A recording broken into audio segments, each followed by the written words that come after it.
جی ناظرین، بریک کے بعد آپ کو خوش آمدید کہتے ہیں۔ یوم استحصال کشمیر آج منایا جا رہا ہے، ملک بھر میں مظاہروں کا سلسلہ بھی جاری ہے۔ اس کا پیغام اوریہ صاحب کیا ہے؟ ہم نے صدر آزاد کشمیر سے بھی بات کی کہ کس طریقے سے بھارت کی پوری دنیا کے اندر جو ہے مذمت کی گئی، اور ایک ایسا موقع کہ جہاں پہ ہمیں سفارتی محاذ کے اوپر بہت زیادہ کام کرنے کی ضرورت تھی، شاید اتنی ہماری کاوش نظر نہیں آئی۔ اس کے اندر آپ کیا وجوہات سمجھتے ہیں؟ صدر آزاد کشمیر نے ایک بڑی اہم بات کی، اس نے کہا ہے کہ صرف فورن آفس کا مسئلہ نہیں ہوتا، مسئلہ آپ کا پولیٹیکل لیول پہ بھی ہوتا ہے، کہ اتفاق رائے پیدا کرنا۔ اس نے کہا کہ دنیا میں کم از کم میجر ایسے علاقے ہیں کہ جہاں کی گروپس بنے ہوئے ہیں، مثلا افریقن یونین کا ایک گروپ بنا ہوا ہے، صحیح ہے، مثلا یورپین یونین کا ایک بنا ہوا ہے، مثلا آسیان کا ایک گروپ بنا ہے، مثلا شنگھائی کارپوریشن کا ایک گروپ بنا ہے، اس طرح لیٹن امریکہ کی ایک آرگنائزیشن کا گروپ۔ اس گروپ کے اپنے اپنے مفادات، اپنے اپنے معاملات ہوتے ہیں، اس کے اندر آپ کی کیا لابی ہوئی، اور وہ پولیٹیکل لیول پہ ہوتا ہے۔ اچھا، سب سے بڑی لابی آج وزیراعظم پاکستان نے OIC کے نمائندہ وفد سے ملاقات کی ہے، اور ان کو یہ ملاقات میں یہ کہا ہے کہ جناب آپ ہی نے آواز اٹھانی ہے، کسی اور نے نہیں اٹھانی۔ مسلمان ملک اگر آواز نہیں اٹھائیں گے تو باقی کیوں اٹھائیں گے؟ دیکھیں دنیا میں اینڈ نیلسن منڈیلا سے بڑا نام ہے کوئی؟ آج ان کے بیٹے نے، آج ان کا پوتا ان کا مسلمان ہوا ہوا ہے۔ میں ملا ہوں اس سے، ایک فنکشن میں بھی آئے، مسلمان ہوا ہوا ہے، اور بڑا ہم کیش ہی نہیں کرتے۔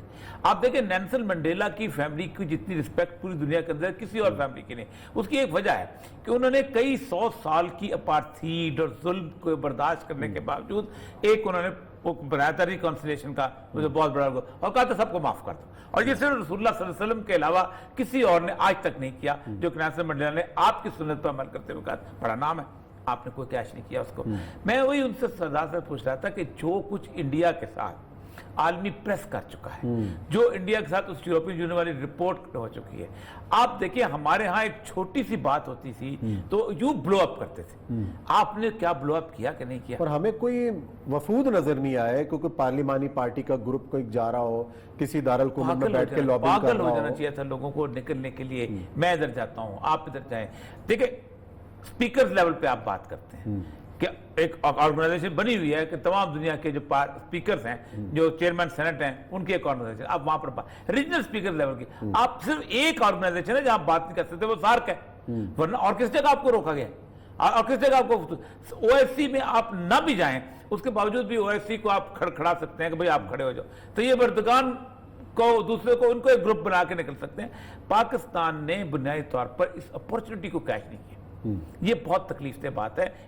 اب آج ہم نے منا تو لیا ہے پورے پاکستان کے لیول پہ، لیکن عثمان صاحب میں آپ کو ایک چھوٹی سی اپنی بچپن کی یاد آپ کو بتاتا ہوں۔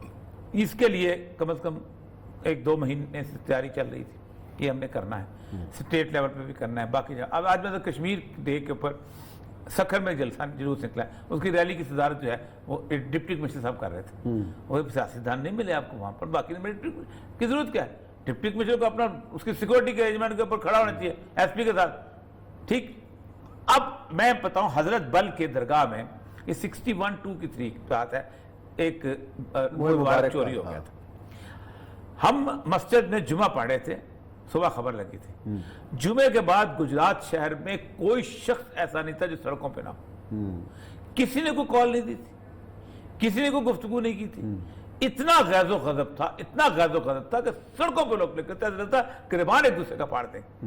یہ کیفیت کیوں نہیں پیدا ہوتی؟ اس کی بنیادی وجہ یہ ہے کہ اس وقت ہماری لیڈرشپ بھی اس لیول پہ آگے تھی اور سمجھتی تھی کہ ہم نے لڑنا ہے، جو کچھ بھی کرنا ہے، ہمارے لوگوں کے اندر صورتحال ہے، ہم کشمیریوں کو جانتے تھے۔ اصل مسئلہ یہ ہے کہ ایک جو نسل جو ہے 1947 کی، کچھ بھی آپ کہہ لیں، اس نسل نے ایک میسج یہ دیا ہوا تھا کہ بھائی میں اپنے باپ کی قبر کو اس لیے چھوڑ کے نہیں آیا تھا کہ یہ ملک کیسے ہے۔ میں کون، عثمان صاحب مجھے بتایا، کون اب باپ دادا کی قبروں کو چھوڑتا ہے؟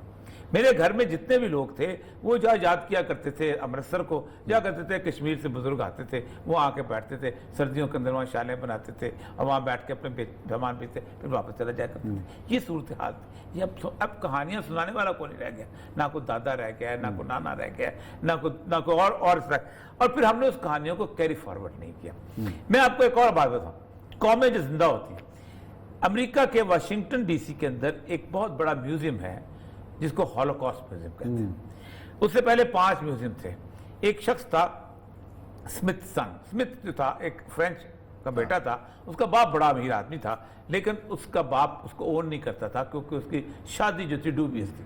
تو یہ بندہ وہاں سے بھاگ کے امریکہ آ گیا اور اس نے آ کے وہاں پر ایک کا کام کیا, پیسے کمائے اور اپنا سارا پیسہ میوزیم میں دے دیا اور اپنے نام کے ساتھ لکھا اسمتھ سن, اپنا نام نہیں رکھا اچھا. کہ میں اسمتھ کا بیٹا ہوں.